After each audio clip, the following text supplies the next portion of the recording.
So I think in the U.S. there are just a lot of uncertainties about the direction of policy in the U.S. So I think the biggest concern in 2018 is, number one, the Fed transition. What does that mean? We're going to have a new chairman.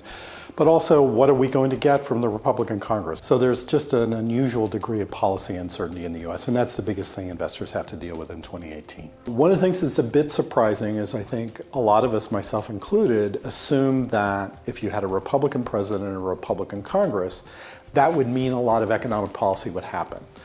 In fact, what we've seen is that the Republicans in Congress aren't really a coherent majority. And so they haven't been able to do things like, say, for example, make major changes in healthcare.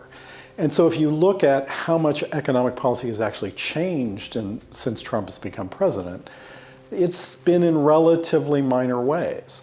I would also note that in some areas where Trump actually has control, he's been relatively cautious. So for example, on trade, while he's talked about a bunch of issues, including things like pulling out of NAFTA, he has not actually done those things.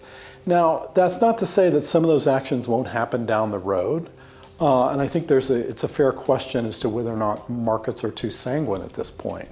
But to some extent, I would argue the election has brought fewer changes in fundamental economic policy than I think many of us assumed in the immediate aftermath.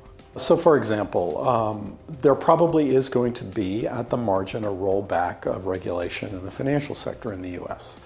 That does have implications for the largest financial institutions. We think inflation has sort of underperformed over the last 6 months for a series of idiosyncratic reasons that are not going to persist.